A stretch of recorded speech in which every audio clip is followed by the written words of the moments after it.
Assalamualaikum warahmatullahi wabarakatuh. Pada kesempatan kali ini saya akan menjelaskan terkait dengan stres, frustasi, kecemasan, dan arousal dalam psikologi olahraga.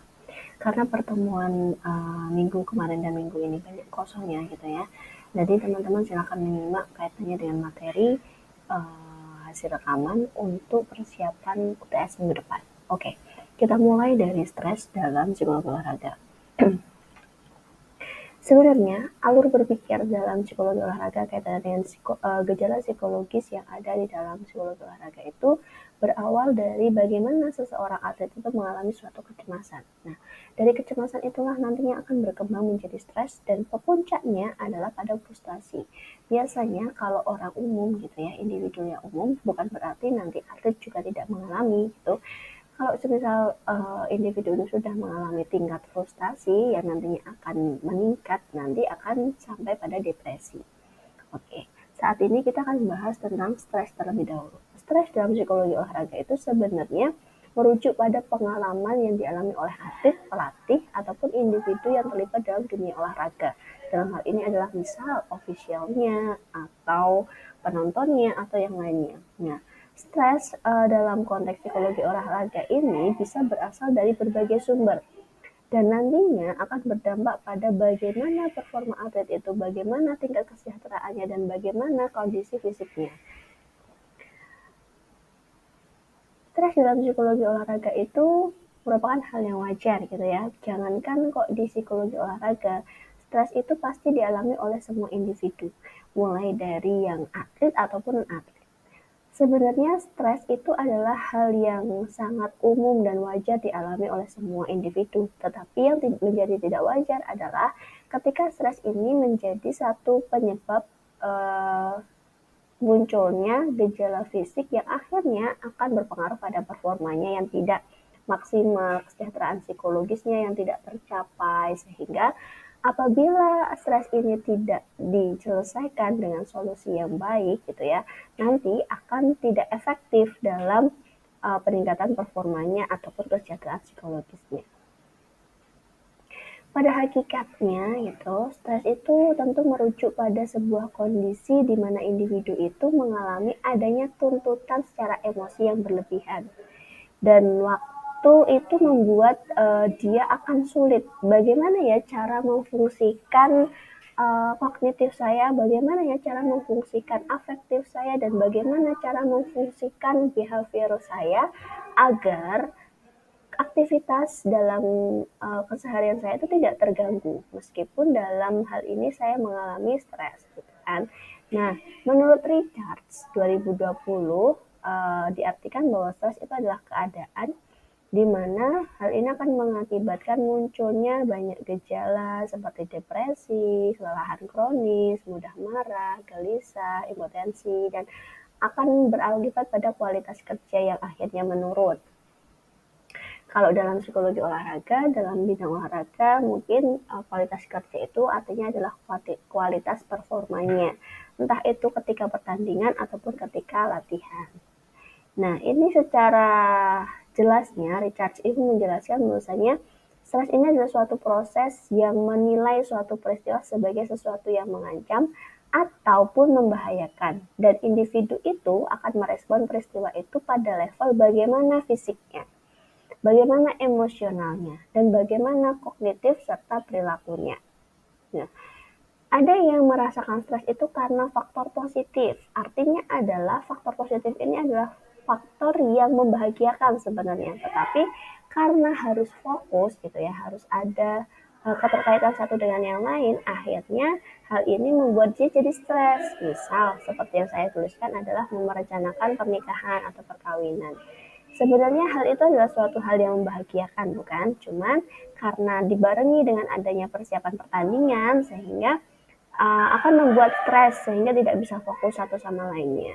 Kalau yang negatif itu kaitannya dengan kedukaan, kehilangan orang-orang terdekat kita, atau kehilangan kerabat kita, teman kita. Kondisi stres ini memungkinkan atau berkaitan dengan adanya ketidakseimbangan antara harapan dengan realitanya. Artinya adalah harapan ini adalah terkait dengan target yang dibuat, baik itu target dari pelatihnya ataupun target dari individu itu sendiri. Sedangkan realitanya ternyata untuk mencapai apa yang sudah ditargetkan itu akan kesulitan, gitu kan?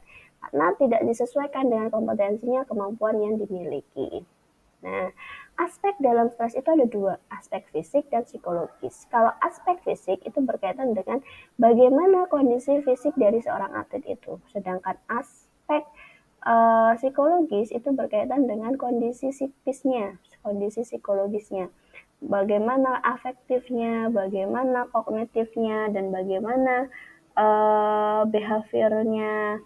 Ini berkaitan dengan mudah merasakan sedih, mudah merasa kecewa, terus sering menunda pekerjaan, males gitu kan. Kalau kita dalam kondisi stres gitu kan, secara psikologis kan akan mager gitu kan, untuk mengerjakan sesuatu tuh sulit gitu kan. Nah, sama seperti seorang atlet, kalau dia merasakan stres secara psikologis, dia akan menunda untuk latihan kah, untuk memperbaharui strategi kah, atau yang lainnya. Nah, stres itu bersumber dari 4 hal. Yang pertama adalah stres kompetitif. Nah, kalau stres kompetitif itu jelas dari kata-katanya ada, kata-katanya aja kompetitif gitu ya. Artinya atlet itu akan mungkin merasakan stres karena tekanan kompetisi yang dia hadapi itu tinggi. Contoh, persaingan dengan atlet yang lain, kemudian adanya harapan prestasi yang terlalu berlebihan dari pelatih, atau adanya harapan dari warga Indonesia, dari penggemarnya. Nah, kemudian yang kedua adalah stres interpersonal. Stres interpersonal dan stres lingkungan ini termasuk dalam kategori stresor sosial.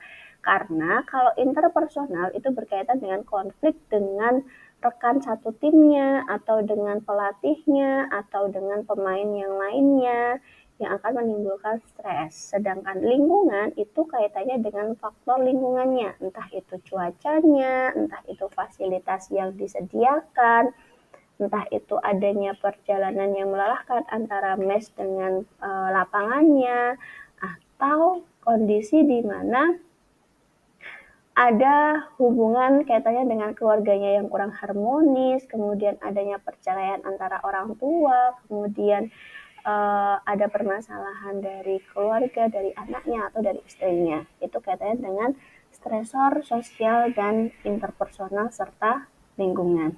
Kalau personal, yang namanya stres personal itu kan berarti stres secara individu, secara pribadi gitu ya. Bagaimana masalah pribadi dari individu itu mempengaruhi proses psikologis dan proses kognitif si atlet. Contohnya apa Bu? Dengan yang personal itu kaitannya dengan stresor fisik. Stresor fisik biologis itu misal adanya penyakit turunan, kemudian mohon maaf adanya cacat secara fisik, atau adanya penyakit yang sulit disembuhkan, atau kaitannya dengan postur tubuhnya. Nah, kalau yang psikologis, stresor psikologis itu kaitannya dengan mudahnya untuk negative thinking, atau adanya perasaan mudah cemburu, kemudian konflik pribadi dan keinginan-keinginan yang sebenarnya itu di luar kemampuan kita. Karena personal ini kaitannya dengan bagaimana seorang atlet itu memiliki masalah pribadi, entah itu masalah keluarga, keuangan, kesehatan, gitu ya, yang dipengaruhi oleh adanya stresor fisik, biologis, dan stresor psikologis. Kalau jenis stres itu ada 4. Yang pertama adalah stres ego involve. Kalau involve itu tidak mengancam. Kalau involve itu mengancam. Kalau distress itu negatif, eustress itu positif. Kalau involve itu adalah stres yang tidak sampai mengancam adanya kebutuhan dasar.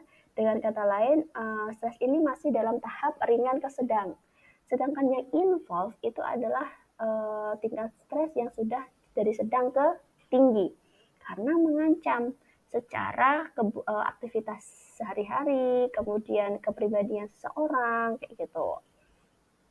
Dan biasanya nanti akan membutuhkan yang namanya penanganan yang tepat tepat yang sesuai dengan adanya reaksi atau respon penyesuaian agar tidak ada kesalahpahaman gitu. Kalau di stres itu adalah stres yang sifatnya negatif, yang artinya mengganggu individu itu sendiri. Kalau eustress itu adalah stres yang sifatnya positif, di mana ketika dia mengalami stres itu adalah salah satu cara untuk mendorong dirinya jauh lebih baik lagi gitu.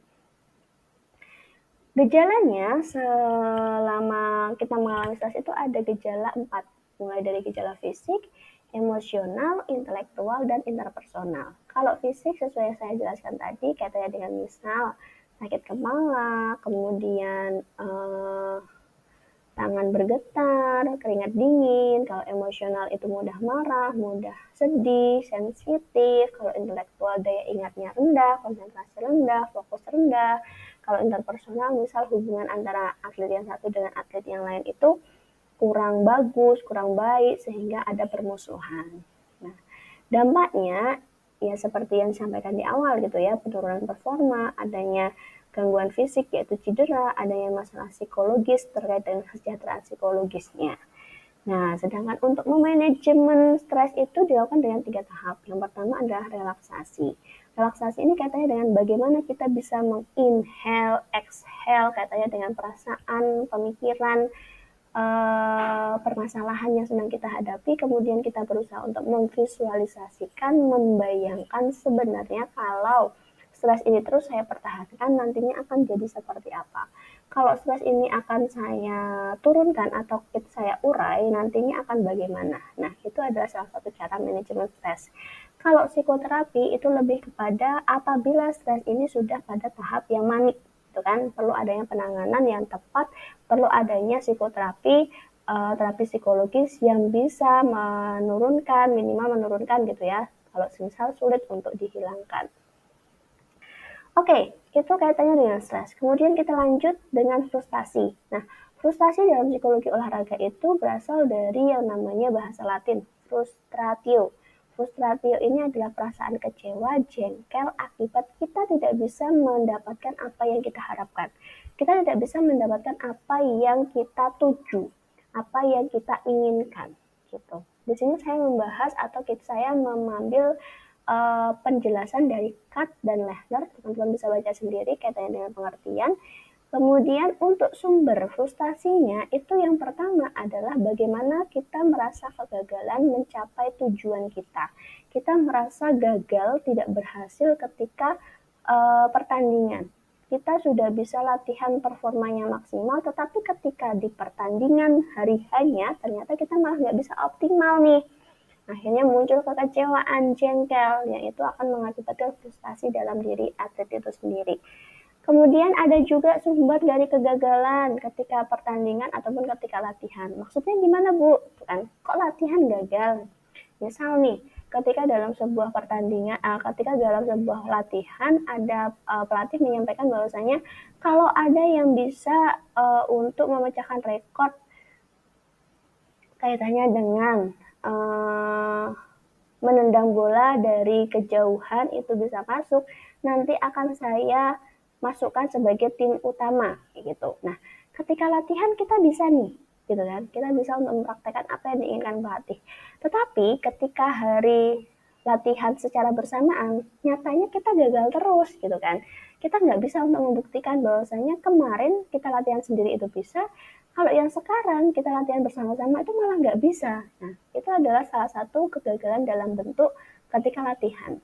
Nah, kesalahan teknis ini katanya dengan kesalahan teknis, misal dalam pertandingan sepak bola, wasit itu melihat grup A itu memegang atau menyenggol bola sehingga harus ada tendangan final gitu kan. Tapi nyatanya lawannya itu tidak merasa bahwasanya mereka itu menyentuh bola kayak gitu. Sehingga akan ada hal yang dirugikan dari satu tim gitu kan, sehingga ini masuk pada kesalahan teknisnya. Tuh. Kendala fisik itu kaitannya dengan kondisi cedera yang dialami oleh atlet. Apakah berat, sedang, atau ringan gitu. Kalau semisalan ringan, otomatis akan masih bisa performa, gitu kan, meskipun nggak maksimal. Tapi kalau berat, mau nggak mau, itu kan nggak bisa untuk ditampilkan. Kemudian adanya tekanan dari pelatih, rekan satu tim, atau harapan diri sendiri. Tekanan ini berkaitan dengan bagaimana target, bagaimana tujuan, bagaimana harapan, bagaimana hasil yang diinginkan oleh tim. Kalau ternyata hasilnya ini terlalu tinggi dari potensi, dari kemampuan, otomatis nantinya akan ada respon di mana tekanan ini direspon dengan cara yang seperti apa. Apakah akan dijadikan sebagai beban atau dijadikan sebagai dorongan untuk mengoptimalkan, untuk memaksimalkan potensi dan performanya. Dan yang terakhir adalah kaitannya dengan persaingan ketat, persaingan kuat dan ketidakpastian hasil. Persaingan kuat ini berkaitan dengan ketika kita di posisi polling 2, kemudian ada tim di posisi polling 1. Nah, biasanya nanti dari 1 dan 2 itu akan ada persaingan kuat untuk mempertahankan posisi atau malah menggeser, gitu kan. Dan untuk kepastian hasil sesuai yang saya sampaikan tadi, ada janji dari pelatih terkait dengan misal, kalau kamu latihan dengan optimal, kalau kamu latihan dengan maksimal gitu kan, nantinya dalam suatu pertandingan pasti kamu akan saya jadikan sebagai pemain utama, bukan lagi sebagai pemain cadangan. Tetapi nyatanya masih mempertahankan pemain-pemain yang terdahulu dibandingkan mengupgrade tenaga baru, seperti itu. Kemudian lanjut kepada dampaknya.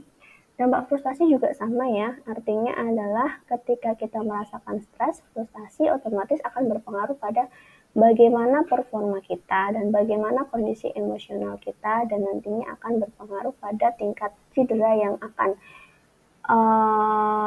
lebih berat atau malah tingkat cedera yang akan semakin mereda.